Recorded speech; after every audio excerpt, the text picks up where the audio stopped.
Welcome to your life. There's no turning back. Even while we sleep, we will find you. Acting on your best behavior, turn your back on Mother Nature. Everybody wants to rule the world. This is the Community Solutions Podcast. Jason Bradley, Andrew Richter from deep in the bowels of our underground lair, where we have more tenacity than Nikki Haley going through Super Tuesday and beyond. Oh, that's bad. But you know, real humor has an element of the truth in it, Jay. Always remember that. Yes, that's true. You didn't even introduce us. I didn't?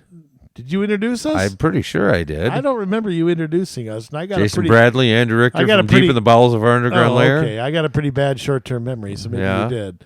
What was that? My part-timers are kicking it, huh? Welcome to the Joe Biden podcast, everybody.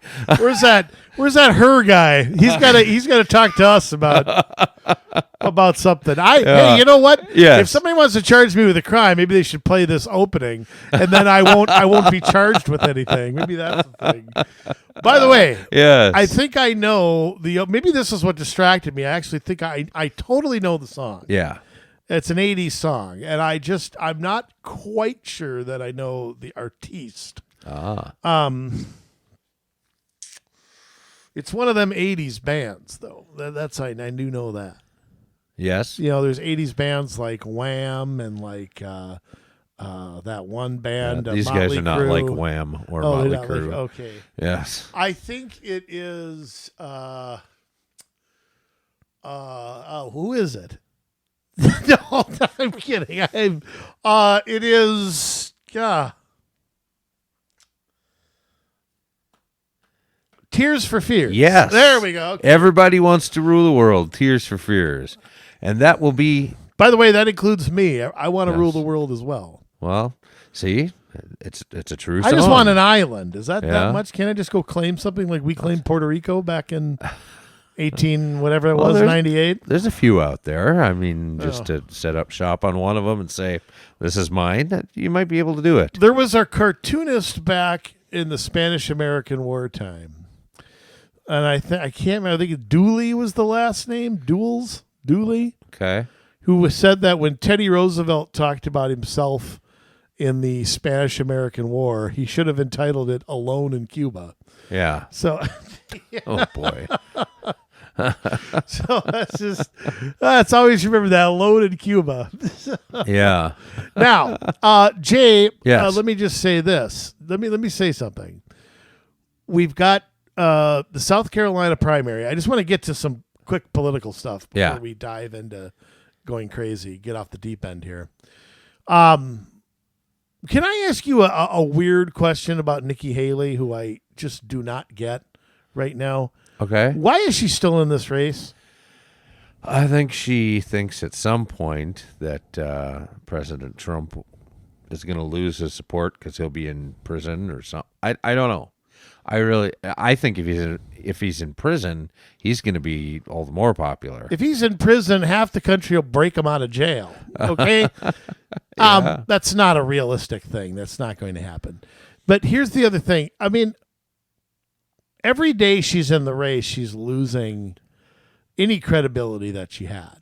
Yeah. And to go in and it doesn't matter if she loses South Carolina by a point, or by 10, or by 20, or by 40. First off, it's a winner-take-all state. Right. It doesn't matter what she loses it by.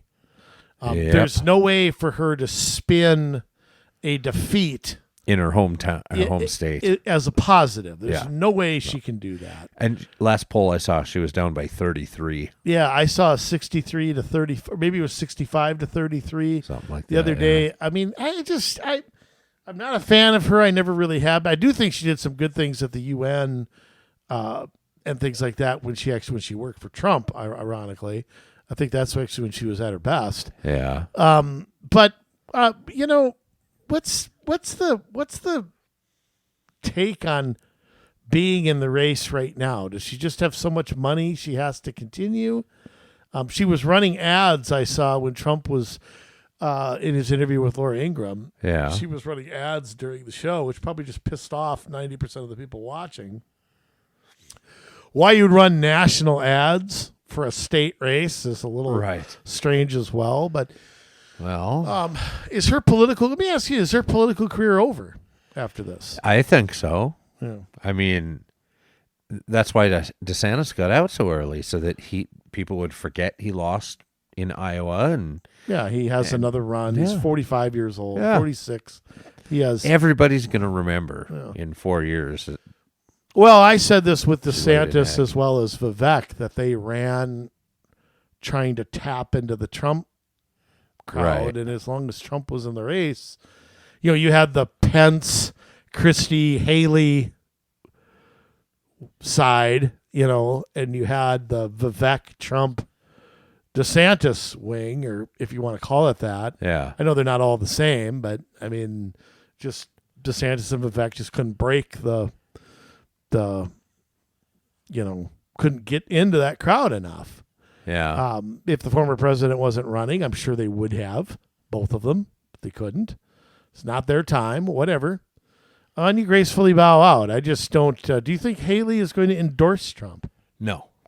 At least really? Not yet. I don't know how long she's going to stay in. I think that she's going to... Say she drops out after Super Tuesday, because all indications are she's going to finish second in a two-person race. Right. In pretty much every state. I mean, if she wins one, she wins one. But I mean, let's say she's going to get creamed for the most part. Yeah. March 6th comes along, she drops out and doesn't endorse President Trump. I think you have to at some point. But maybe not, because Sununu up in New Hampshire, the governor of New Hampshire, I was thinking, okay, maybe he's going to come around now. Okay, he got the primary out of the way in his state. It's obvious Trump's going to win this thing. I thought he'd come around. He had a statement the other day where he said that if Trump wins the nomination, that Kamala Harris will be the next president. Well, I don't know what Sununu's problem is. I don't. I really don't. I mean, he ain't reading the same polls I am, but whatever. Polls are polls. I mean, he could help in a state like New Hampshire. I mean, ain't saying it, but that's a winnable state. That the governor could put aside his ego and his crybaby stuff. Just because his person didn't win. Look, I've been in that. Go back to the caucuses, and I didn't vote for John McCain or Mitt Romney. I didn't in the general either. I did, but I didn't in the caucus. So I mean, I still ended up, I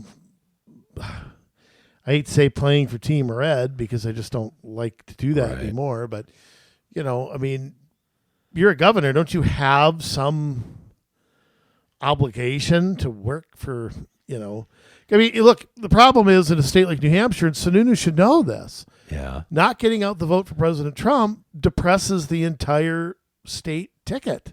Yes, it does. He ought to be smarter than that when it comes to that. Yeah. Say, look, that's a state where Republicans regularly get, a very large minority. I still think it's a winnable state. Oh yeah. So is Maine. And yet, everybody seems to. It's the circular firing squad. It's like the MNGOP is running New Hampshire. It's just I don't understand it.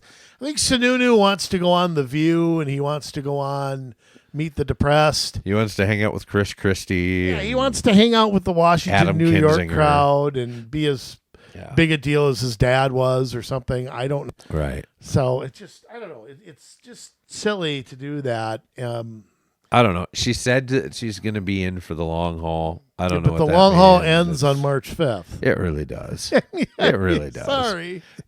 But from the sounds of it, President Trump isn't even considering her for a running mate. So, nor should he. Nor should he. I mean, it's Trump hurts himself by picking her. Yes. He has to pick somebody that he's more comfortable with. Yeah. And again, he has to I still think he has to eye a successor. Yeah. Because there's no way he's going to get everything. He can't run a third. If he wins, he's a lame duck already. Right. So he's got to have somebody that's going to finish the job he starts again. The second time he starts it, it's going to take him a year or two just to unravel Biden's crap. So, I mean, or something like that. I mean, not he can unravel some of it, but to actually do it is going to take a little while. Right. So, I mean, he has to be eyeing a successor. I agree, and people have talked to him about that, and so I know it's in his brain. Yeah, Hopefully he will. I love how he plays his cards close to the vest. Oh, though. yeah.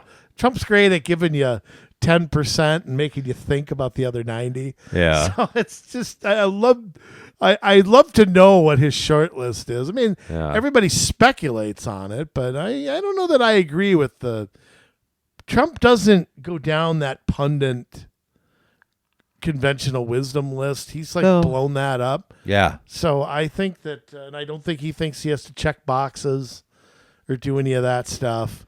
So it'd be interesting to see who he picks. But now, Jay, this is conspiracy week. Yeah. This is National Conspiracy Week. Did you know that? No, I did not know I that. declared it about 30 seconds ago. I see. I was watching something on Area 51, some YouTube thing. Yeah. Not a Bob Lazar thing, but somebody like that. Okay. Bob was on with Joe Rogan. It was a good, interesting show. I'm not sure where I fall on his stuff, but he's certainly a dedicated, dedicated to his cause. I'll give him that. But it got me to thinking about all the conspiracies out there. And the conspiracies that are maybe not so conspiratorial anymore. Yeah. I think more and more people are starting to believe more and more things. Or, they're kind of not putting it past. Right. This to happen or that to happen.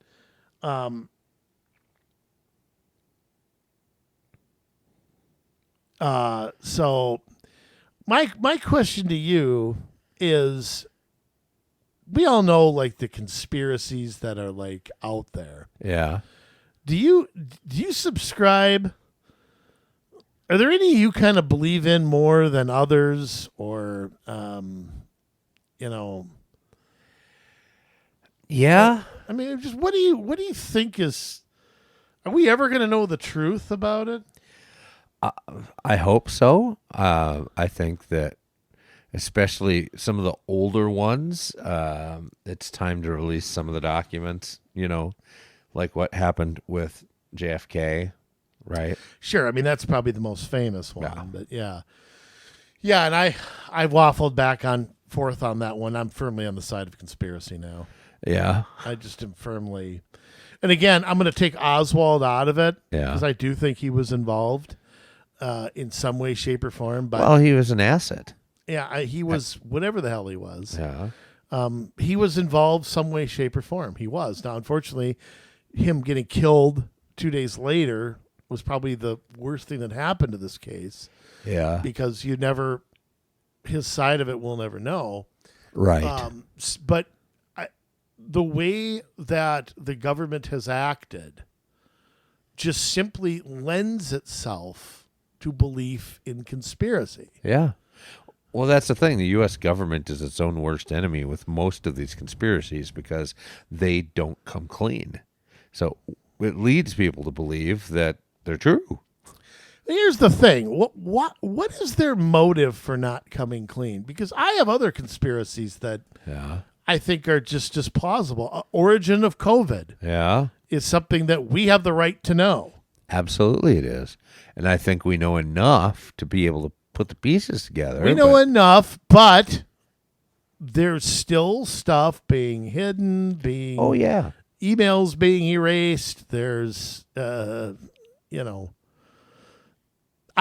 don't know that we'll ever be told the whole story.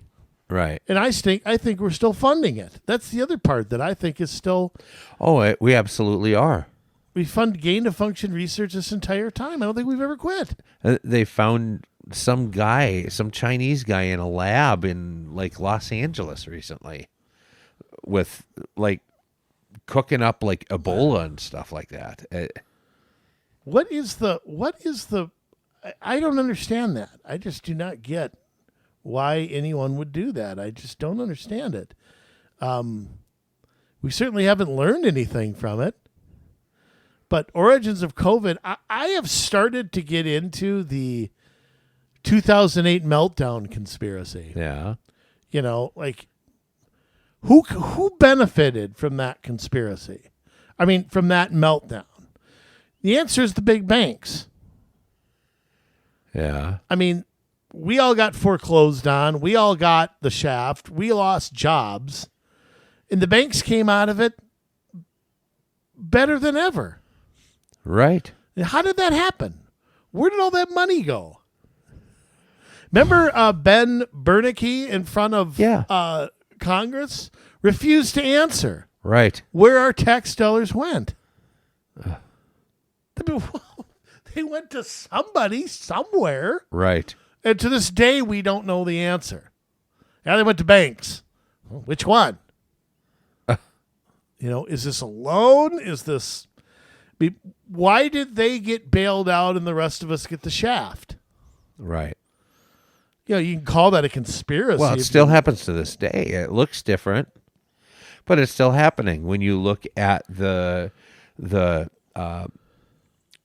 Fed window to get like emergency funds, like it used to be a kind of like you hung your head in shame when you went to go get those as a bank, to if you didn't have the cash to meet your demands. Sure. You know, now the Fed's encouraging you to go to the window and as a bank and to get those funds, and the amount of money that's out there loaned to banks on a daily basis is astronomical, and it's scary when you read up on it, because it's like, okay, if one bank isn't able to pay this back on a, you know, with the interest on a daily basis, what's going to happen? We all know what's going to happen. Then you get bailed out. It's too big to fail. By the same people that are loaning them the money in the first place. But that's been the whole thing the whole time, has been, if they're too big to fail, are they maybe too big to exist? Yeah. I mean, if you tell me, like, let's just say that Walmart were to fail tomorrow. Yeah. Walmart, you know, which has its pros and cons as a company, employs hundreds of thousands of people. Millions of people shop there on a daily basis. Right. Would it be allowed to close its doors? Yeah, I don't know that it would. Maybe. I mean, would the state of Arkansas bail them out? I mean, in Arkansas, it probably employs half the state. I mean, probably buys off half the politicians. Right. I mean, would it be considered too big to fail? Now, I got to tell you something else. I mean, I think they'd all get bailed out. I think any big company right now would get bailed out if the deal was right, politically in particular. I think it depends on their alignment with DEI and World Economic Forum goals. Could be. Climate change, all of that kind of stuff. Could be. That's why the car manufacturers get bailed out all the time. ESG score. I mean, it all, I think. So we can forget about Home Depot and Delta Airlines and companies that like that, and just focus on the Disneys and the you know, the oil companies aren't going to get bailed out. Oh, no. Yeah. They'd love to see the oil companies tank.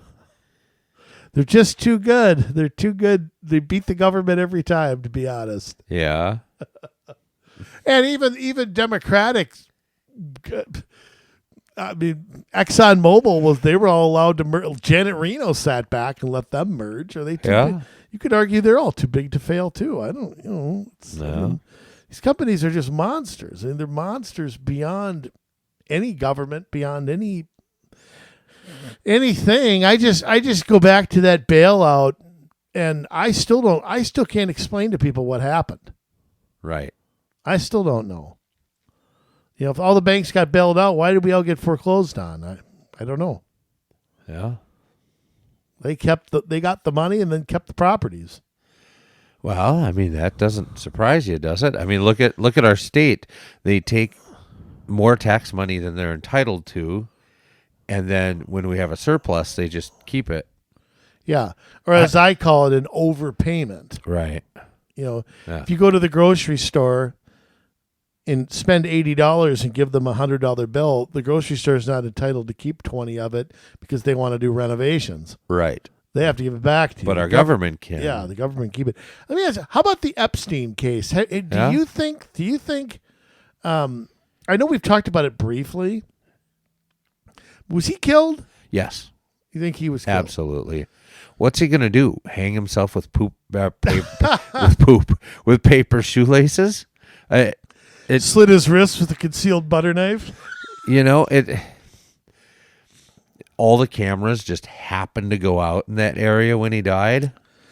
Really? They got to come up with something better than that. He was a CIA asset. I mean, almost for sure. I mean, we don't have the proof of that yet.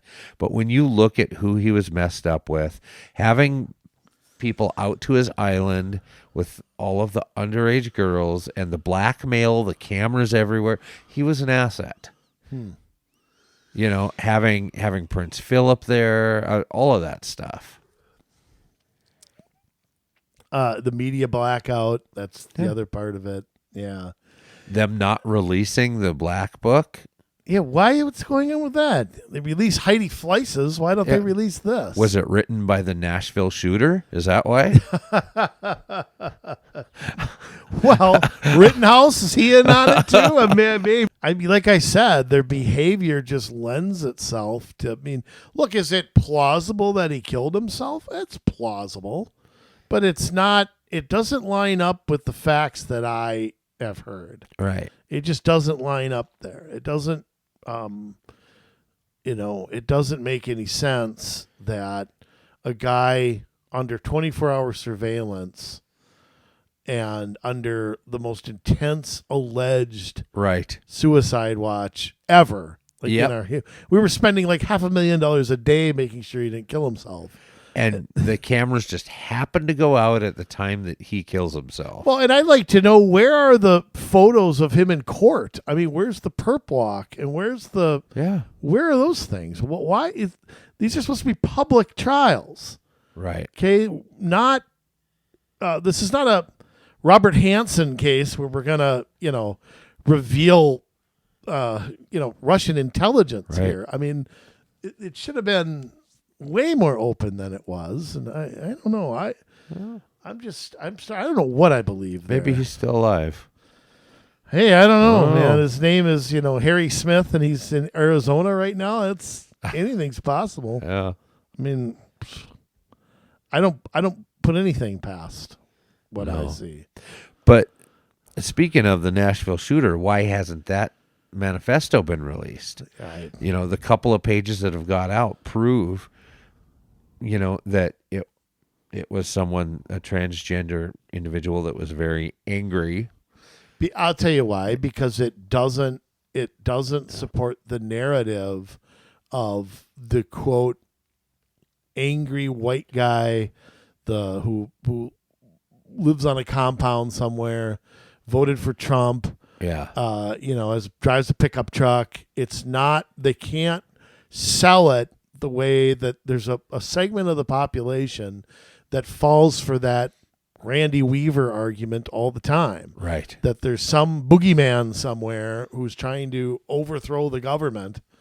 And when something doesn't fit that narrative, if the national shooter were a cop, or a white nationalist, whatever that means. Right. The definition of that has changed a lot in the last 10 years or so.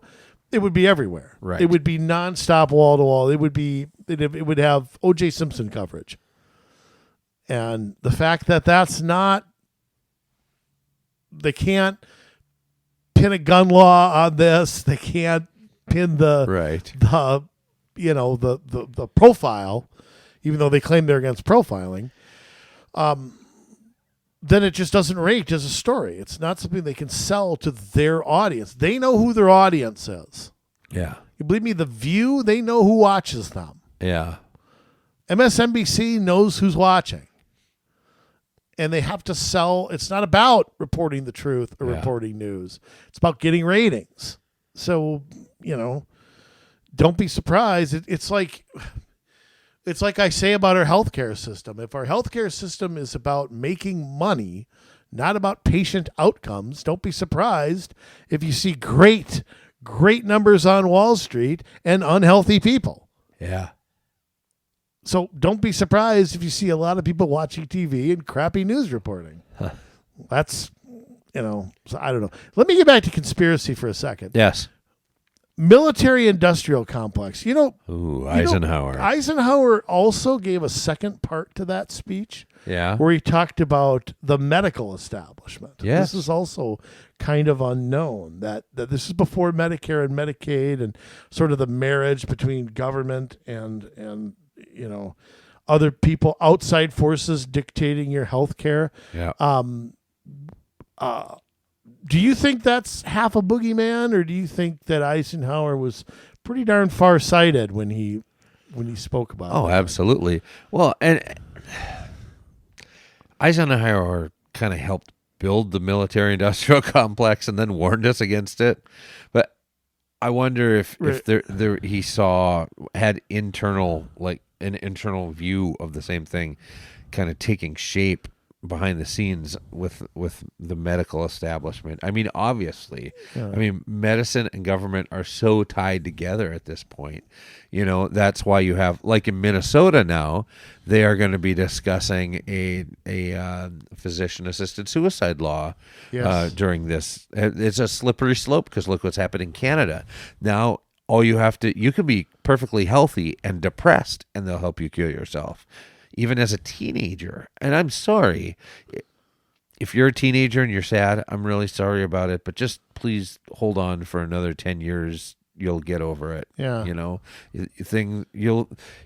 It may not seem like it now. You will, as things happen in your life and changes happen. You just have to persevere and you'll make it through it. Yeah, and I think one of the things that we've got to realize is feeling sad's not an illness. No. It's a state of mind. And, yes. And there are ways to show younger people the value of life other than writing a prescription and telling them to go home.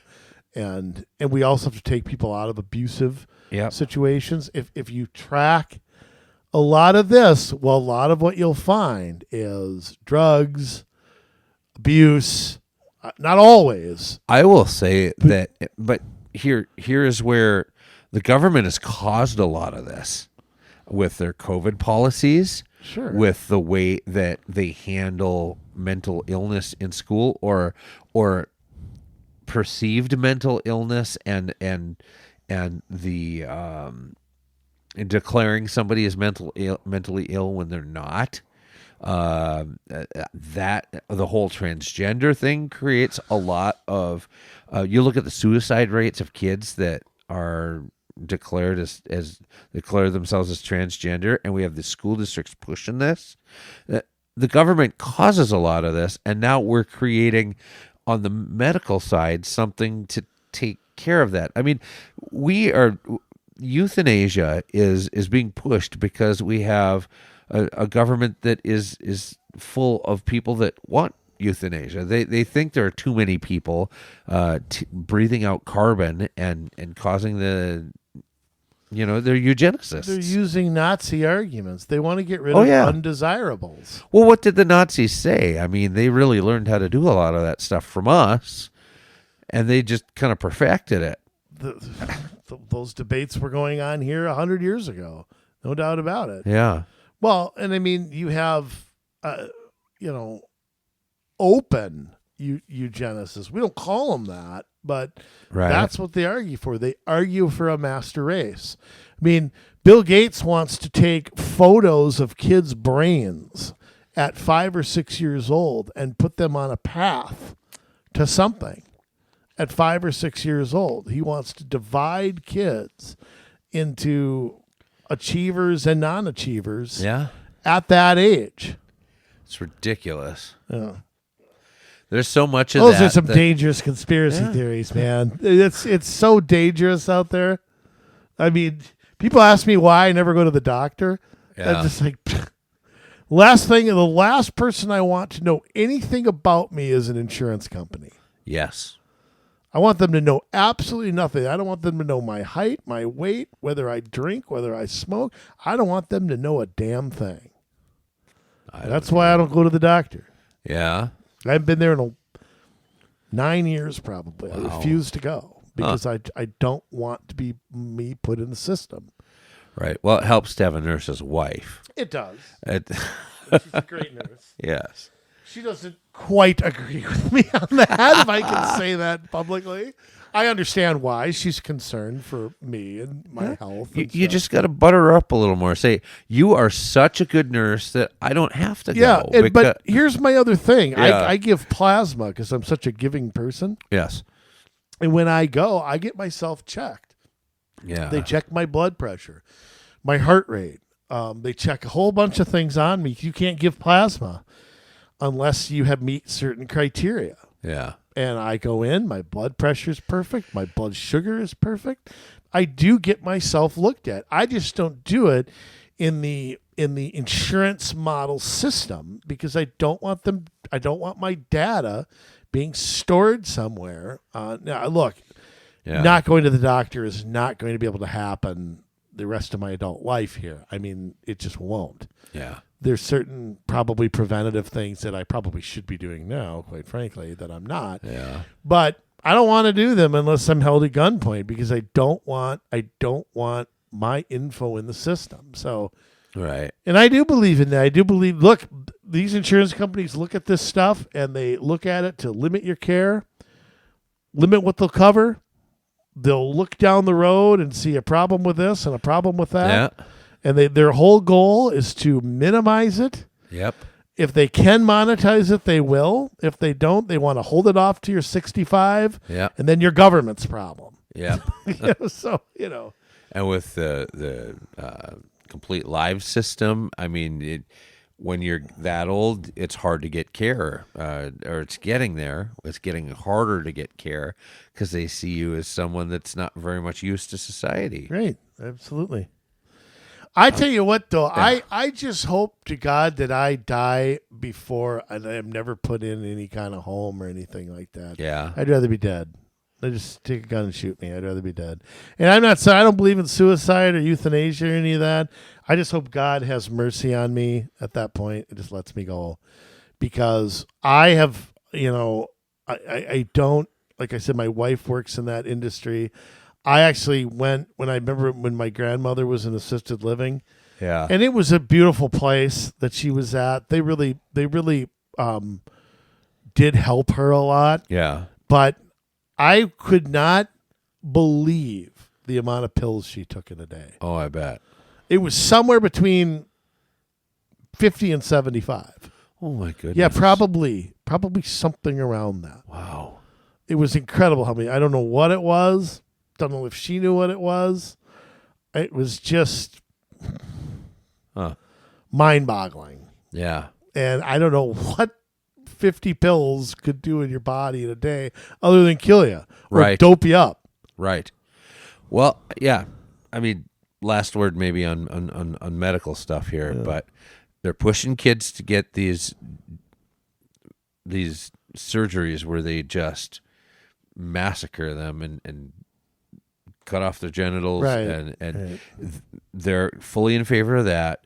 They're fully in favor of euthanasia. They're fully, not every doctor, okay, but I'm saying as an industry, fully in favor of abortion. That it has become a culture of death, and they're a part of it.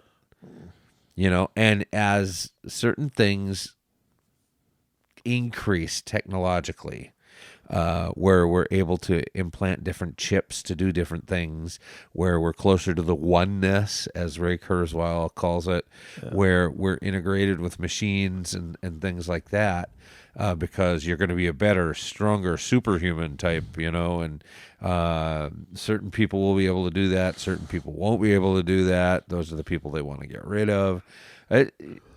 It's happening, and it may seem like a big conspiracy, but it's playing out in front of our eyes. I mean, we're if we let those things go on and we continue to deny them, at some point we're going to wonder what happened. Yeah, it's cheapening life. Yeah. It's just cheapening life. I'll tell you where I fight it. Yeah. I fight it on the baseball field. Yeah. You know how there's a movement to do away with umpires. Really? Yeah, that the strike zone will be like a ding, like a computer will call balls and strikes. Boy. There'll be no human umpires anymore. Yeah, that's an awful idea, too. It's actually, I think it will be implemented in the minors at some point. And whenever's implemented in the minors ends up being in the majors. That's how the guy on second started in extra innings. It's how pitch count started. It's how bullpen games started. That is the talk that they will eliminate home plate umpires to begin with. Then they'll eliminate everything, of course, because it will never stop. Right. And you won't. They're taking the human element at all out of. I think they're going to get rid of managers at some point. Really? Yeah, that a computer will make the lineup. They will look at the data of each player, and they will decide who bats and who doesn't. It's all going to be AI based, huh? Yeah, I think that. I mean, it may not happen in our lifetime, but it will happen because they've taken so much of the human elements out of these sports. Huh. So, yeah, I mean, no more Billy Martin kicking the umpire, kicking dirt on him and Earl Weaver kicking dirt on the umpires or anything like that. Yeah. That'll be over, and there'll be, there'll be a little window you have to hit for a strike. So, yeah, pretty scary stuff. And absolutely. so we talked about conspiracy. I didn't even mention the moon landing. I didn't even mention James Earl Ray. I didn't mention, MI-12 or MI-6 or Gulf of like Tonkin, one of my favorites.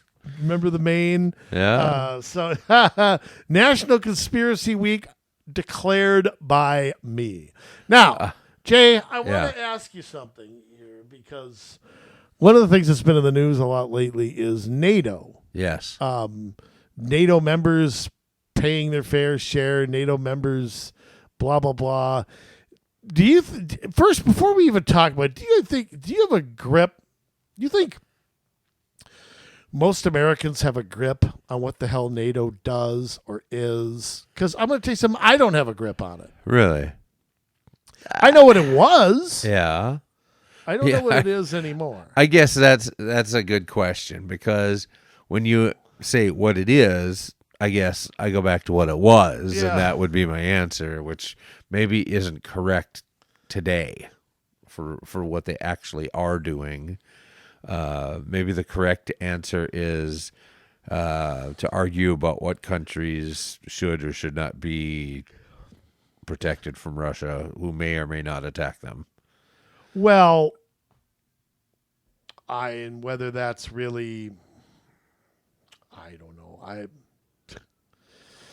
I think that's half true and half a red herring, but that's just me. Yeah. Just me, Jay.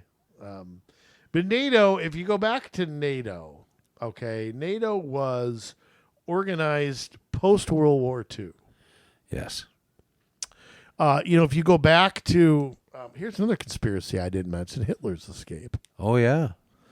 I'm on the fence on that. You think he's running around Argentina? No, because he'd be 130 years old. I mean, that's true.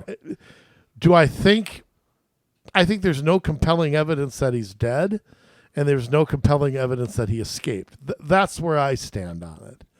I think we live in a CSI world today where there's a crime scene and there's yellow tape around it, and you get DNA, and you get, and I think we have to understand that in 1945 that didn't happen. Right. The Russians got the body, and Stalin was running things. I don't know.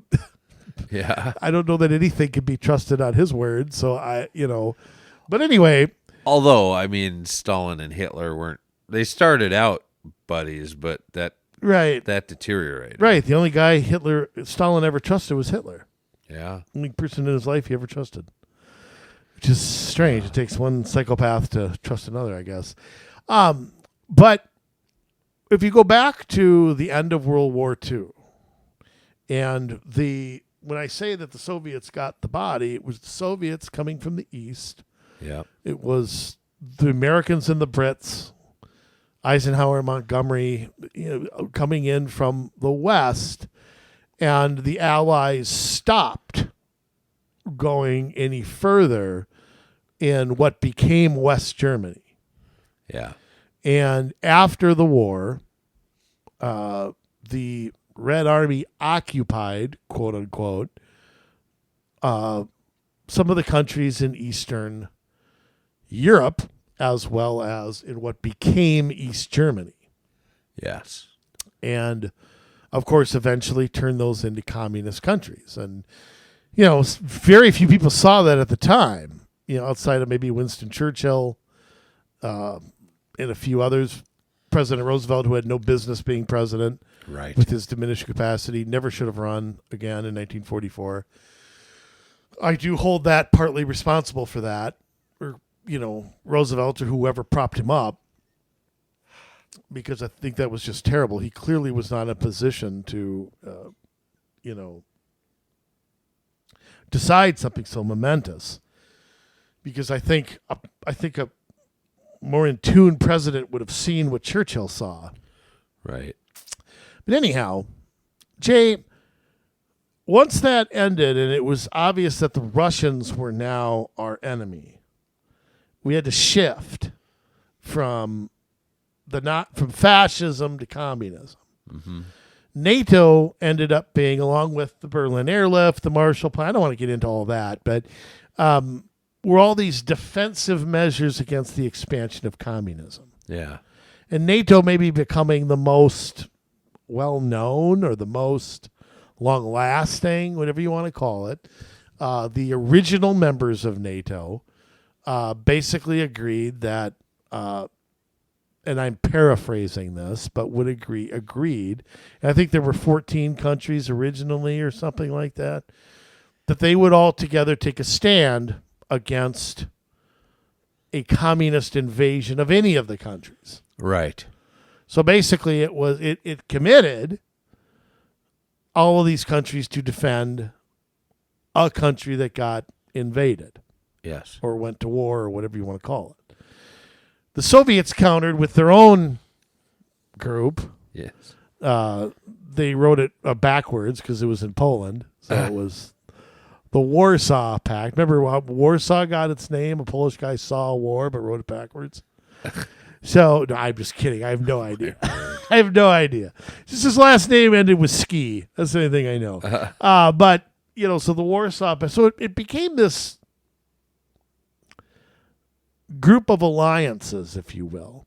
Now, the world was so much simpler back then. You had two superpowers that had nukes, and both of them having nukes kind of kept the other one in check. You have a different world today, very much a different world today. I think a much more dangerous world today, in my opinion, because so many other nations have that nuclear capability. Right. So that was the original intent of NATO. Now, what do you think, Jay, of the original intent of NATO? Because the United States, remember, they didn't join the League of Nations. They didn't join, after World War I.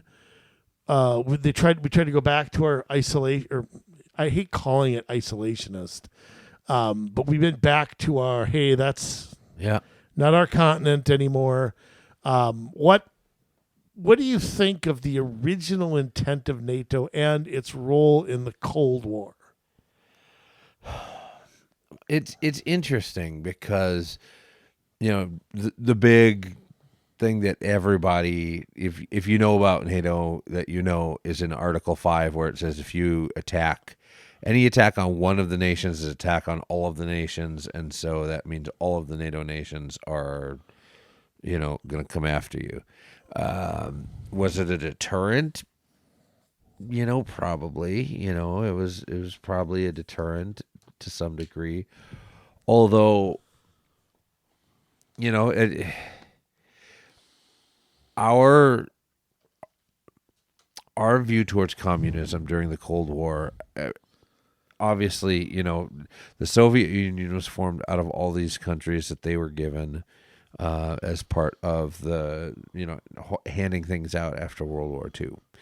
But then as time went by, it's what got us into the Korean War between the North and the South when the communists got involved. So it got us into the Vietnam War when the communists tried to split up that nation. And, you had Cambodia and Laos and all that were entwined in that as well. And, put us at odds with Cuba as well. Which now I guess has been opened up and everything. And I don't know. We've kind of changed our view on that somewhat, but I think initially, I think both us and the Soviet Union having nukes was probably enough to make sure that one didn't use them. You had mutually assured destruction on both sides. Sure. Mutually. Yeah. Would that have kept the Soviet Union from going into Europe and taking more of it? I don't know. It's hard to say. I don't know that they would have, because they had their own problems. They did. I don't know. And countries like East Germany and Poland and Czechoslovakia, Yugoslavia, all had their own country. I mean, the Soviet Union, there were some allowed guys that like, to operate. Yeah, like Joseph Tito and others who kind of branched on their own as much as they could. Yeah, they had the uprisings in Hungary in the 50s that were put down. Right. To me, it was a bigger deal that China became communist. Yes. They expanded the other way. Like you said, Korea and Vietnam, communism really expanded into Asia, not into Europe. Yeah. I don't know. I'm divided on it too. You could argue NATO was successful to a degree that maybe it did help prevent a nuclear war. Maybe it did help scale down a larger war that could have broken out. All that's possible. But the NATO was created to stop the spread of communism in those countries. Right. The spread of communism is not the threat that it once was anymore. I mean, even Putin, I don't know that Russia has lower tax rates than we do. I'm not sure that communism is what he wants. Same thing in China. I'm not sure communism is what they want to expand on. They want to be the world's economic power.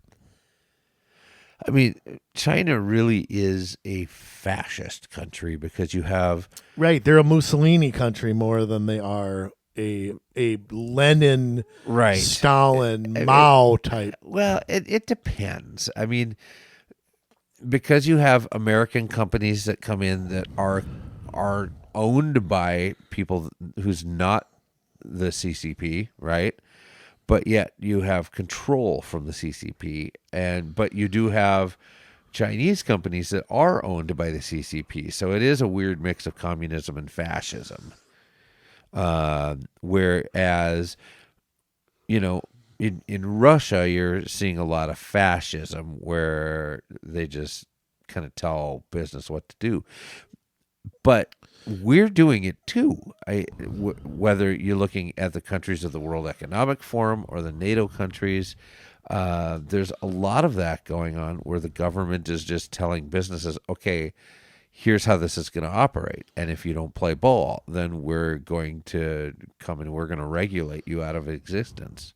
Right. Or we're going to affect your ability to borrow or any of those kind of things. Yeah. I mean, but I guess getting back to NATO, so do you think NATO was effective? Was it not effective? Did it become sort of just another thing that was just sort of there? Because to me, they have like a governance structure and all that. And I'm like, if this is a defensive pact, right? What is the, number one, what's its role since 1991? And second, was it ever really, I don't know. You could argue NATO played a successful role. You could, because Soviet Union did not expand, and it eventually collapsed. And right, no doubt about it. I guess you could argue that, and probably effectively. Okay, but the Warsaw Pact dissolved in 1991. Right. Why is NATO still there? Well, now, I mean, obviously, we've got this boogeyman that, Russia's going to come for you all.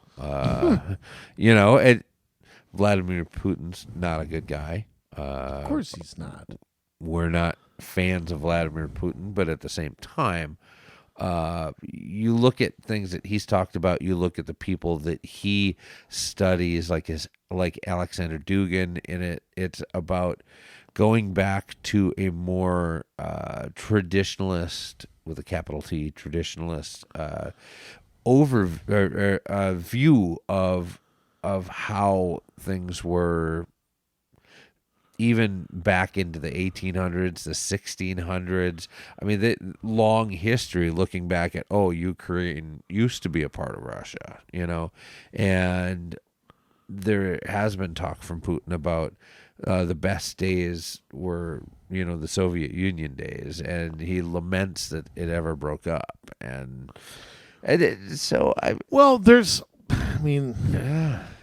To a degree, and again, I'm not defending Putin, to a degree, if the United States broke up and parts of the United States weren't part of the United States anymore, I might lament that. Yeah. A little bit. It depends. If they lose California, I'm okay. But if we lost Oregon, Texas, Washington, lost Texas and Florida, I'd be a little upset. I mean, Right. just saying, I can understand that to a degree. And it's gone back and forth in Russian history. If you go back to the old Russian Empire, pre-Lenin, I mean, Finland was a part of the Russian Empire. You go down to Georgia and the Caucasus, and they were part of the Russian Empire. You go to Ukraine. You go to all the countries by China and Mongolia. They were all part of the Russian Empire at that time, too. Yeah. Then they became socialist republics, Russia being one of them, but they were all centrally governed. Right. And then afterward, they were all quote unquote independent nations, even though they all had their own governments under Gorbachev and Brezhnev, and they didn't have much latitude. But Right. I mean, is that a reason to keep NATO? I guess is my answer. There's 31 countries in NATO right now. Yeah. And you talked about Article 5. I mean, are you prepared if Albania gets invaded by Turkey. Switzerland or something? Yeah. Are we supposed to go in there and defend those nations? I mean,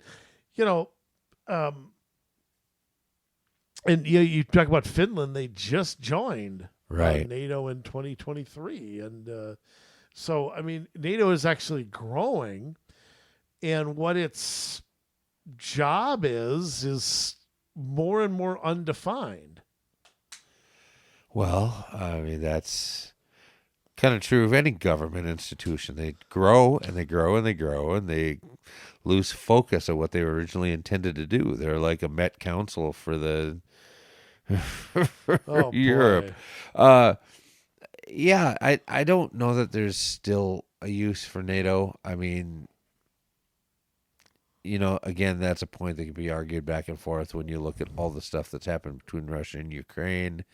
But Neither are NATO members. There has been no direct threat to, say, Poland or anything like that. There was, I believe, 1 or 2 missiles that have hit Poland, but they were found to be wayward from the Ukraine. They were not Russian. So I don't know. I think that NATO needs to be either redefined into what it's supposed to be, or it needs to be disintegrated and allow whatever. Do we really need an organization to stop Russian aggression? Well, here's the other thing. I don't know. What stops countries from, doing that themselves? I mean, it's kind of like you mentioned the Met Council. Yeah. Well, what stops Hennepin County and Ramsey County from getting together and doing something by county? Why do they need the Met Council to do it for them? Right. But here's another thing about it. Do you know NATO's? Take a guess, Jay. At NATO's total expenses in a year. Goodness, I wouldn't even know what to guess. $5 billion. 1.264 trillion. Oh, what's way off? Yeah. Wow. Most of which comes from us. Well, it's supposed to be by GDP. They're supposed to. Right. It's like 1% or something like that, or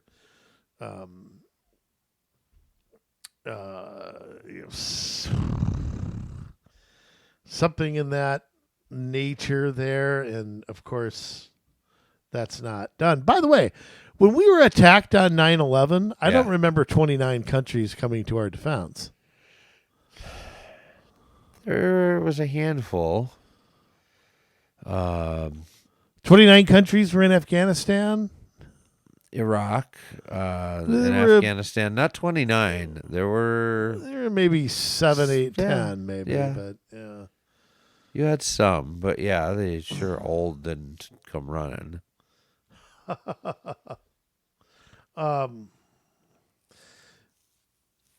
NATO deploy. Let's see how many troops are under them. There's also partnerships with other countries. A partnership for peace, which was established in 1994. Huh. A European Union is also kind of how they're dealt with. How they deal with that. Is an issue to me. Do you know who the chairman of NATO is? No. Some dude, Jens Stoltenberg. Oh, that sounds great. He's from Norway. Huh. The Labour Party. Oh, well, that's a surprise. He is the General Secretary of NATO since 2014. Yeah.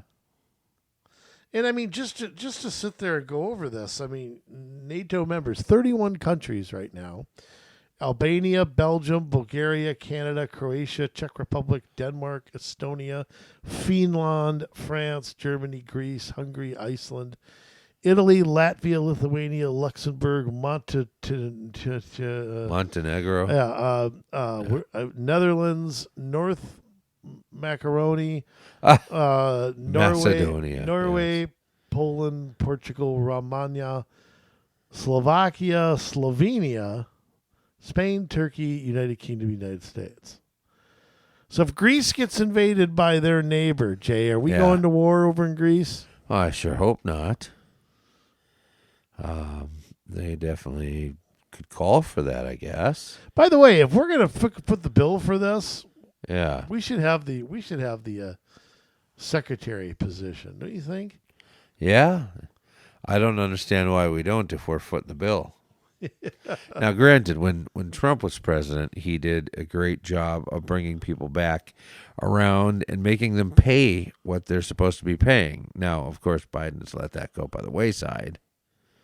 Yeah, the neocons don't care. No. They just don't care. But again, that brings me to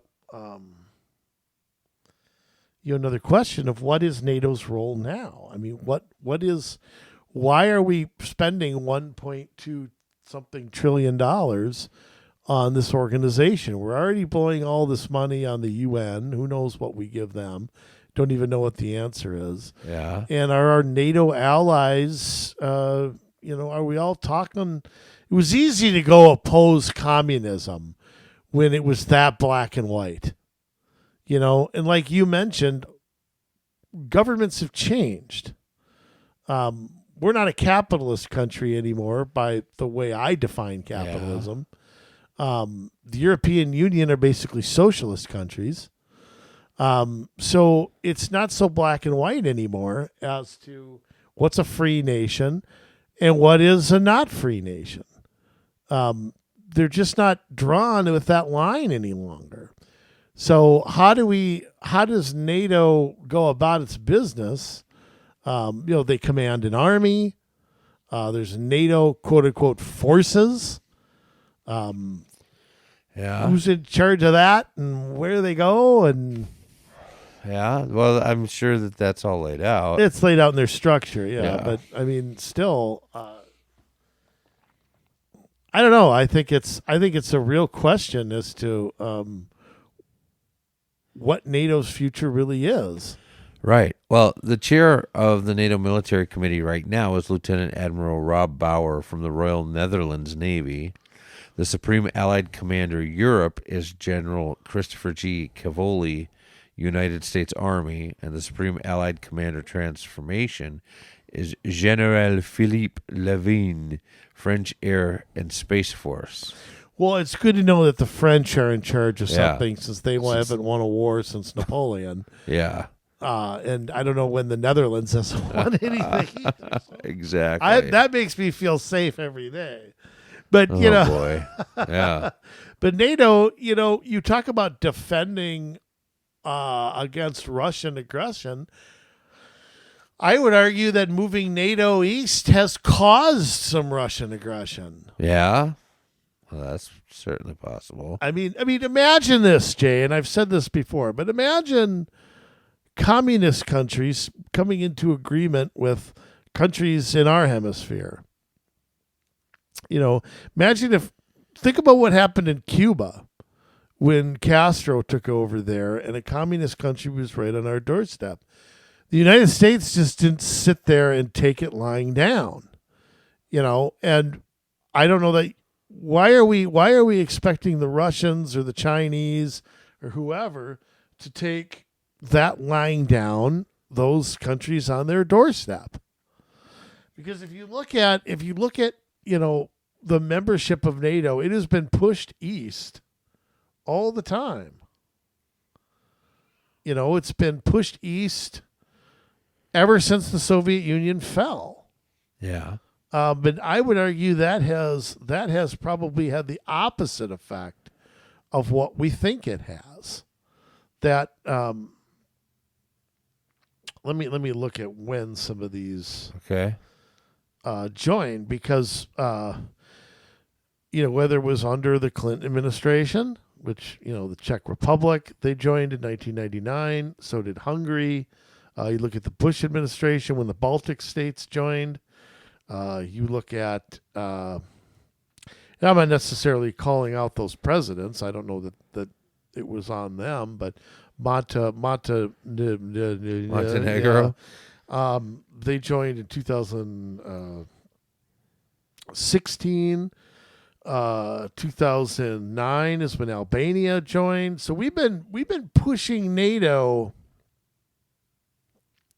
toward the Russian border, and like what you said, what a lot of Russians think are their countries. Some of their countries are in NATO. So has NATO actually been a deterrent, or has NATO actually is it actually going the opposite direction? And if NATO's going to just sit there and milk our tax dollars, we have a right to sit here and demand that change. Yeah, absolutely we do. So, and why is it if Donald Trump says something, why does that get everybody all riled up? That's what I want to know. Why is it if is he the first person to come along and question NATO? I don't think so. I don't think so either, but I would imagine a guy like Ron Paul or somebody like that has probably pushed that in the past. But is wanting other countries to pay their here are people in our country arguing to pay their fair share. We always hear that term, Jay. Pay your fair share of taxes and all that. But when it's on our so-called allies to pay their fair share, no, we'll just let them slide this year and let them slide next year, let them slide the year after that. And they don't pay their fair share, and yet we're sitting here defending them. We're sitting, our military, our missile defense, and I would give England the due on this too, is largely responsible for protecting almost the entire continent of Europe at this point. Yeah, well, and that's true. I mean, there is such a battle going back and forth. It's like, oh, Russia better be careful. If one missile lands in a NATO country, we're coming after you, you know. And there's this such a tight battle about Ukraine, and it's like, well, are we going to let them in? Are we not going to let them in? You know, and I think the rational point for us right now would be to not let them in, because we've already signed an agreement that we weren't going to do that. Yeah, you know. But there's people pushing it in Congress right now. Well, of course they are, because they want war.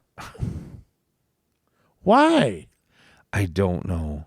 I mean, war makes an economy improve, I suppose, but at the same time, when we've given away most of our munitions, most of our weapons, you know, and we haven't replenished that yet, what does that do?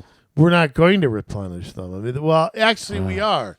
The government contracts they'll use that as the excuse to, again, why we need more and more and more and more. But I mean, I'd still come back to, we're out there, the United States is out there defending every country, and whether they're in NATO or not. Well, and that's true too. I mean, where are we not involved to some degree? And we can't be the policeman of the world. We just can't. That's got to stop. Yeah, and it's done nothing, but I would argue it's just getting worse every day. Just getting worse every day. Right. But here's the thing. Has NATO gone the way of the UN? Has NATO gone the way of nobody really respects it as a governing structure? It really doesn't have any authority or any power. It really doesn't do its original intent. Remember, the UN was supposed to be like a forum for right. Debating out things so there was no war. Remember the Kellogg-Briand Pact? That was back in the League of Nations days, but we're all going to outlaw war. We're all going to go there and negotiate everything. I mean, has it become the UN? Has it become the UN, but without all the countries that hate us in it? I mean, right. You know, is that what it is now? Well, and that's a good point. NATO is filled with countries that are our allies. There's a lot of truth to that.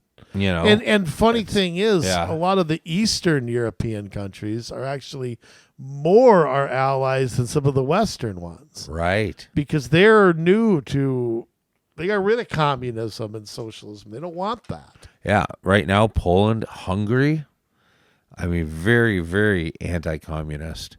Yeah, they're not hungry for communism. But, you know, you look at that, and I mean, there are some exceptions on the list, like you say. I mean, Turkey is one you got to watch. I don't know that they ever should have been let in. Who let them in? I don't know. But they're a country trying to rebuild the Ottoman Empire in Turkey, with them, you know, really pushing the way that they are. I don't want to have to go defend them if they're pushing and not, you know. Well, right. I mean, if they're not our friend, why are we? Why should we be in the process of defending them? I mean, I would argue that they, you know, hurt us in Iraq. I mean, that's something that I would argue they very much meddled in that country. They're very much opposed to the Kurds.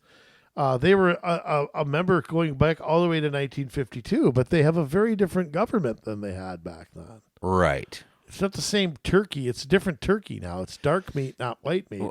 So no, I'm kidding. But it has become more radicalized, more Islamicized, if you will. Erdogan is not a moderate. He is someone that is looking to reestablish some sort of caliphate or empire. Right. Sounds very Putin-esque is what it sounds like. Yet one guy's our ally, one guy's not. Right.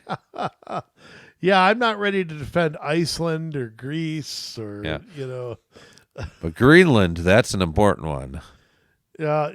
Greenland is not in it. I lied. Oh, Wait, they're part of Denmark, right? Aren't they a subsidiary of them? A subsidiary? What do you call it? Are they like a territory? I want to say they are. Okay. That's something that could easily be found out, I guess. Now I got to do some looking. They were like a Danish territory or something. Yeah. I mean, I could be wrong. Wow, Greenland, home to 56,000 people. They're just and they probably all live from like the first line of latitude south. Yeah, probably. It has its own extensive local government, but it is also part of the realm of Denmark. The realm of Denmark. Yes. So that little teeny country, yes, Greenland, it's like times 20 as far as the size is concerned. But it's been that way for 1,000 years. So the Vikings, of course, a lot of them were Danes. You had some that were Swedes and Norwegians, but a lot of them were Danes, made their way to Greenland, and so they've been aligned with each other. So, yeah. So I was right and I was wrong. Greenland is... Yeah, it has wide-ranging autonomy, but it is part of the Kingdom of Denmark. So, interesting. Yeah. Well, have they been involved in any wars? I'm just curious. Not that I know of. Although we do have military bases on Greenland. Where don't we have military bases? I don't know. Now, where don't we? All the troops we still have in Germany today. I don't think the East Germans are about to invade. No, I don't think so either. Again, all of our places in Europe, though, are meant to keep Russia at bay. But they were. I mean, do you think Russia wants to attack France or attack, Italy? No. So why don't we let the Italians have their own base and they can go there and eat spaghetti and do whatever, and we can bring our stuff home? Well, I think there's a lot of places where that should happen. NATO or otherwise. There may be some places, in the China Sea and things like that, where maybe time isn't quite... Been there since World War II. Maybe those places we've never left. If we can find a way to make sure that China doesn't go into Taiwan without having to be there and watching it, I'm all for it. What's stopping China from going into Taiwan right now? I think there's a number of things. I mean, A, the world is watching. Sure. Right? B, I mean, Trump was a huge decisive factor in keeping that from happening. I wouldn't be surprised if they tried it before Trump was back in office, except for the Chinese economy is terrible right now. They are so far in debt. They've built all these ghost cities that nobody lives in. They're not able to finance what they need. I mean, the yuan is really suffering. Yeah, that's because they have a planned economy, and that without supply and demand, that doesn't work. Right. You can't, it's what led partly to the demise of the Soviet Union, is trying to plan every aspect of somebody's life doesn't work because it doesn't take market forces into account. Even though China actually benefits when they do use market forces, their government's so dumb that wants power so much that they can't understand that that's the way they have to go. Right. Of course, half the people in the United States don't understand that either. So, let me ask you this. Yes. If NATO grows, where does it grow? I mean, it's a North Atlantic Treaty Organization. Could it go into South America eventually? Could it go into Africa? Could it go into the Middle East? I don't think so. I mean, I think it is specifically supposed to be a European thing and guarding against Russia. Turkey was kind of a surprising add to me because it's the doorway between Europe and Asia. Sure. It's between Europe and the Middle East, if you will. Well, Greece is down in that direction too. It is. That's a Mediterranean country. Yeah. I don't think they have a lot to worry about when it comes to Russia. And there's a few of those, but Greece is pretty close to some of the other countries that did have issues, Montenegro, Macedonia, things like that. So, I mean, they were pretty close. Sure, they were kind of a Croatia, country on its own with the Warsaw people around them. I mean, you had Albania to the north. Right. You had Bulgaria to their northeast. So, yeah, definitely I can sort of understand that to a degree. I mean, do you think access to like the Black Sea was important too when it came to like Turkey? I mean, because Turkey coming in the 50s, I mean, like we talked about, is just a totally different country then. So right. Yeah. What's the procedure for kicking somebody out? That's what I want to know. Absolutely. Sweden might be added. That I know they've talked about that. I don't know if that's gonna for sure happen. There's not a lot of countries in Western Europe that aren't a part of it, but there are a handful. Well, I don't think Ireland's gonna get involved. No, because they don't want to do anything British. They don't want They don't want anything to do with the British. United Kingdom, of course, that covers Scotland and those countries that are like whatever you want to call it. I don't want to call it subsidiaries, but governed, quote unquote, by them. I mean, who's left in Western Europe other than Switzerland where all the money's kept? Right. Well, I would just say the old Russian countries. Right. Well, I know there's a couple in Western, and one is Switzerland, obviously. And the other one is, Austria in it? I don't think Austria's in it, is it? No, they're not. Yeah. Well, get with the program here, Austria. Come on. Wow. And that's kind of surprising because Germany took Austria, with World War II. And sure, Hitler's original country. Yeah. I mean, they consider that part of Germany. Yes. So, I don't know. So, Europe's a mess. It's always been a mess. It is a mess. So bring it to today. Yes. Okay?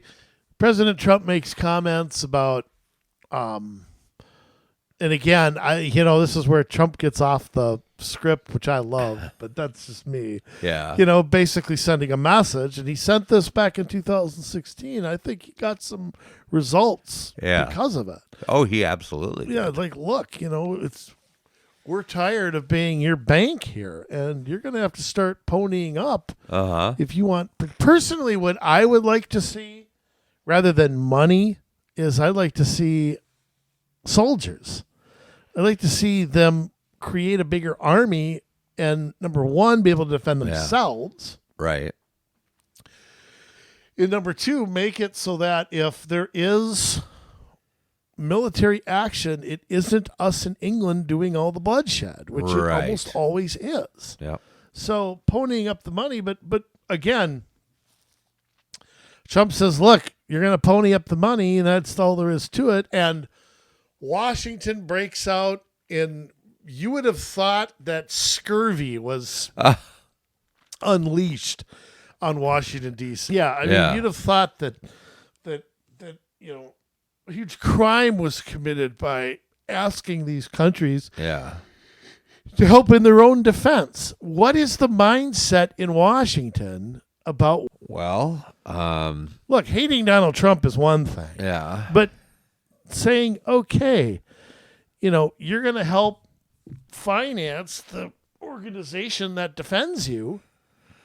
Well, I mean, look at it's the same people in a lot of cases that are fine with and trying to send all these billions of dollars to Ukraine with no accountability. They're not part of NATO, but yet why are we doing it? Why are we sending billions of dollars? And it's propping up their social security system. It's going to pay salaries for their government. It's going to retirement accounts. Yes. It's going to we're paying for absolutely everything. There's a great what do you call them when it's like real people in like a cartoon? It's what do you call it? A meme. Meme, it's called a meme. Yes. There's this great meme out there of a guy doing his taxes and he's adding his dependents. Yes. And Zelensky is sitting there on the guy's lap adding all his dependents. I was thinking about sharing that. That's awesome. Yeah. So if you see that meme, or what do you call it? Meme. Okay. Yes. Would meme be spelled MEEM? Could be. I don't know. English is the last E is silent, I guess. It's well, if I got up on a beam, you don't spell that BEME. No. English has to be hard to learn. It just has to be hard. There's just no rhyme or reason to it. Yeah. It's like I see a goose and I see a bunch of them in their geese. Yeah. But if I see a moose, I don't see a bunch of meese, right? Right. The meese out there. So why is that moose? Why is moose the plural of moose? Well, the nice thing is you can blame the English. Darn right. Take your tea and your bloody cricket or whatever. Your crumpets. Yeah. Yes. Take your croissant or whatever. That's Is that French? Yes. Oh, okay. What do the English eat? A muffin? Crumpets, I think. Crumpets. Yes. Okay. Isn't that what tea and crumpets? No, that's what you play, right? The crumpet? Something like that. I don't know. Like that. Looks like the cello. Yes. All right. So. Oh boy. So NATO's basically worthless. Would you think it's worthless today?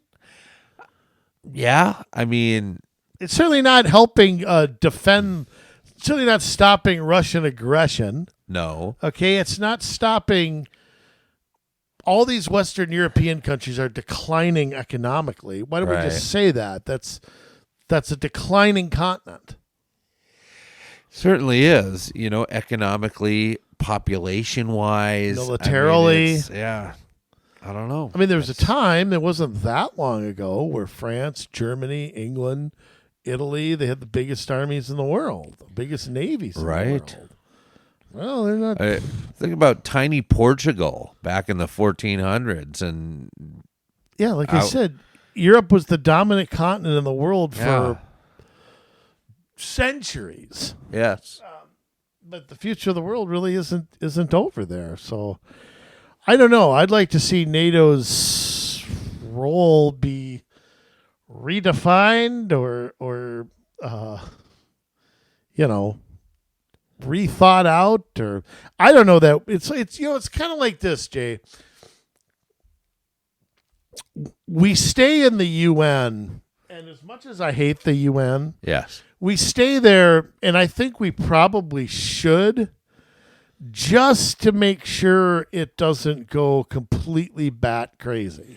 Yeah, I think if we pull all our money away and kick them out of the country, they'll be done within a week and a half. I don't know. I think they'll go somewhere. It'll become the Bilderbergs of it'll become a conspiracy laden thing. They'll find a place in Transylvania and They always find a place. Yes. It's kind of like a bad stink doesn't go away just because, you shut the door. The stink is still there. Yeah. So I think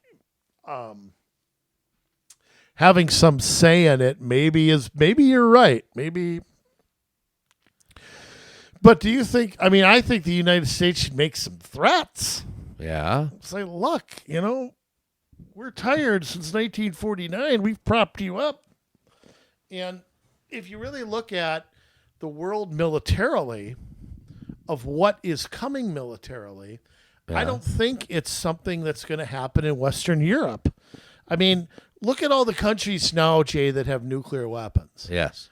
From India to Pakistan to Iran. I think Iran has them. I think the Russians have helped them. I think what Iran doesn't possess is the ability to deliver it. Right. But they certainly could hit Israel or a place like that, or an African country or something like that. The world is just very, very different than it was under the Cold War. And I keep saying that the United States, foreign policy-wise, still has a Cold War mentality. Yeah. Where we have troops and where we have bases. And it's all still stuck in that. And some of them are still threats, like Korea. Right. Okay, but I don't know that we've shifted to where Asia's the future of it's the U.S. and Asia is the future conflict to me. Yes, agreed. In some way, shape, or form. And how do we adjust, not just economically, but militarily? Well, I guess that is the $1 million question. How do we keep Xi Jinping from taking over Taiwan? How do we keep him from... look at how many Chinese have crossed over the southern border in the last couple of months. Like slews of them, and we don't know who they are. We don't know where they've gone. We don't know what they're here for. It may be completely innocent and just wanting to get out of that oppressive system, but it could be... How'd they get here then? Government operatives. I understand when Cubans got on a raft and went to Florida, but I don't... I tell you what's worse with the Chinese is buying farmland. Yes. And it's not just the farmland, it's also grain elevators. Meat packing plants. They're buying them very strategically close to U.S. bases. Yeah. There's something going on big time with that. They're in our country right now. Right. Be like the Soviets setting up a camp somewhere in the middle of Wyoming or something. Right. Alarm bells would have gone off, and now they're not. They really aren't. State governments are taking action against a lot of it. Yes. But like South Dakota fighting back and kicking them out. Right. And you have a lot of those. Again, I don't want to make it partisan, but you have a lot of Republican states out there that are taking action against it. But you don't have that unified, where everyone was on one side or the other back in the day. Now, so again, I'm so concerned about how unconcerned Americans seem to be also. I have no neocon. I've totally washed myself of that thinking. Yes. But the amount of countries that have a nuclear weapon, the amount of how open our borders are, how open our ports are, how much we're dependent on foreign governments and foreign countries to buy things or make things, absolutely anything. Yeah. Particularly in Asia. And it's if we would get back to making things, producing our own antibiotics. How about our own defense parts? Yeah. We buy some of those overseas. Which is ridiculous. Why you would want your enemy making things to help you defend yourself. Well, you're not an independent country. Right. We might as well be Luxembourg if we're going to be that. Luxembourg. I don't know. It is a scary thought to think of where things could go. I'm not a guy who plays out the worst case scenario all the time, even though I am pretty pessimistic. But I can see, because economically is so much what I'm worried about. Right. Cyber attacks, attacking our electrical grids. There are so many things that can be done. And I don't see NATO doing a thing about it. I don't see them. Nope. I don't see them as the place where this would happen. So our assets and our money and our troops, are they going the wrong place? I mean, obviously, I'm not adept at strategic military planning. I mean, well, neither is the Council on Foreign Relations, yet they right. take it upon themselves to to do that any every day of the week. Yeah. I don't know. It seems like maybe its best days are behind it. Well, I really do hope that President Trump can shine some light on that. Maybe he needs to be a little smarter in how he does it. Yeah. But I think if you took a poll of Americans are so anti-war right now. Yes. They want nothing to do with these other nations. I think he wins that argument. I think that he wins the whole make them pay. Yeah. Make them defend themselves to a degree. I think, look, if France got invaded tomorrow by a country, would I oppose helping the French? No. What I would oppose is the French doing nothing and us doing everything. Right. That's what I'd be against. So how do you send that message to a friend? If they are a friend. I mean, I don't know that there's much of one as they used to be. In fact, they really haven't been since Charles de Gaulle pretty much ruined all that in the 60s. Well, but the point being, we're so committed to war all over the world that why can't we take some steps to reverse that? Why can't we take the same people who are all for peace, give peace a chance, are the same people who won't entertain a discussion on changing this Cold War mentality that we have and continue to have. So it's just, I don't know. It's frustrating. Yes. It's just it's angersome, and it's going to just get worse. Yeah. That's just like everything else. It's just going to get worse. The government doesn't ever get rid of anything. It just becomes more bloated and bloated and bloated until it finally pops like a tick. Boom! Yes. Boom everywhere. All right, Jay, well, that was a depressing show. Let me make let me give you one last question. Yeah. If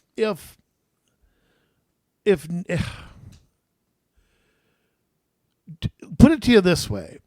I mentioned earlier NATO expanding anywhere, and its expansion maybe actually being a detriment to peace, not exactly something for it. We have signed other treaties with other countries in the world. Right. Is there a chance of another organization going up? I mean, we have a treaty with Taiwan. Yeah. We have an agreement with South Korea. I mean, is there a NATO of other countries that could possibly form in the future? I mean, could that happen? Could a NATO? What would we call it? The South Pacific Treaty Organization, the SPAT, South Pacific, SPATO, or whatever. I don't know. What do you want to call it? Well, to think of areas that actually need something like that. I mean, we've looked at things before, whether it is, the North American Union or, things like that, where we would join together economic Pacific Partnership. Yeah. Is that could be a step in that direction? That sort of globalist thinking. I mean, Does it have to be a military alliance? I mean, could it be an economic one? I mean, I always think that that's a possibility. Yeah.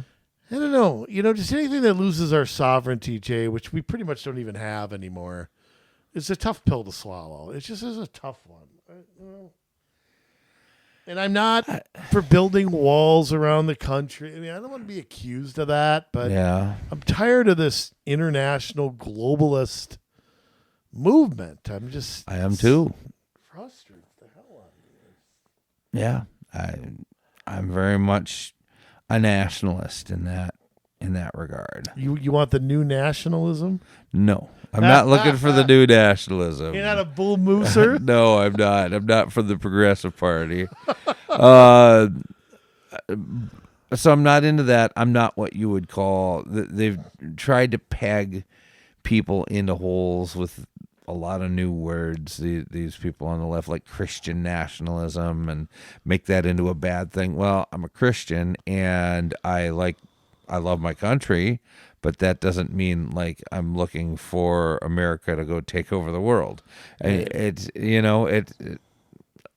the left will always try to paint things in a different light than what it actually is. The word white nationalist has become yes, that as well. Yeah, has no definition. But all right, Jay. Well, you gotta say something to help us out here, because NATO is a thing of the past to me, yet it seems like it's going nowhere. The UN is a nightmare. Everything's just going to hell in a handbasket. So give me a little something here. Styling and profiling, limousine riding, wheeling dealing, son of a gun, jet flying. Jay, take it away and give us something here. Oh, goodness. I don't know. What can I say? It's a world problem. It's a big thing. It's not like we're just sitting here and not able to find one way or another in our own communities, and we got to worry about the bomb dropping on us and all that stuff. But these are like big issues. These are issues that transcend time and transcend cultures. And what do we do just as people that are stuck in a decent sized metro area in a not too populated state? Well, this is where we have to step to the plate as Americans, and we have to live our lives as Americans. That sounded kind of Kamala Harris of me, sorry. But I think it's easy just to retreat back into our homes, and we live our lives and we ignore what's going on in the world. And when we shut that out, we don't really take advantage of the things that being part of this great experiment that we have is, we're losing it.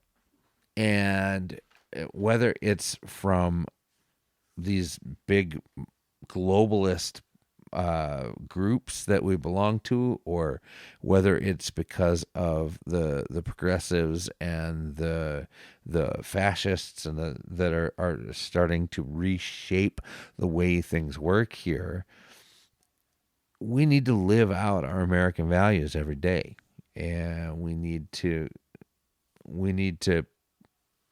excel, and we need to invent things that haven't been invented before. We have to shoot for the best that we can do.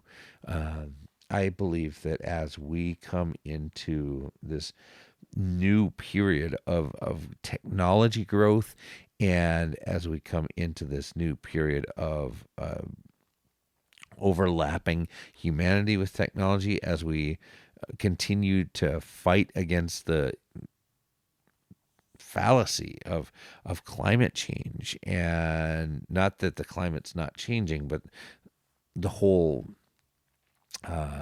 government push around it is a fallacy, that we can change it, that, it's cyclical, but yet we've got government pushing us globally in one direction and funneling a lot of the net worth of this country into poorer countries. But unfortunately, with a lot of these poorer countries, because they don't have a government like we have, a lot of that money never gets to the people. It just stays with those that are in power. But we're starting to see that here too. So we've got to find our soul again, I think. We've got to stand up and say, no, this is the way that things have got to go. This is the way that we have to stand in as nationalists. It's not bad to be a nationalist. It's bad to think that America is going to go take over the world. That's what we want to avoid. But every day as we get up to love our families, go to church, go to work, be involved, and to not just vote, but to stand up and, run for an office, or, be involved in a group that helps make decisions that affect your community.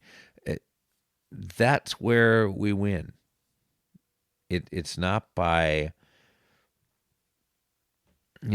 trying to tackle things like NATO that are above our pay grade as regular old citizens, but it is about being able to step into something that is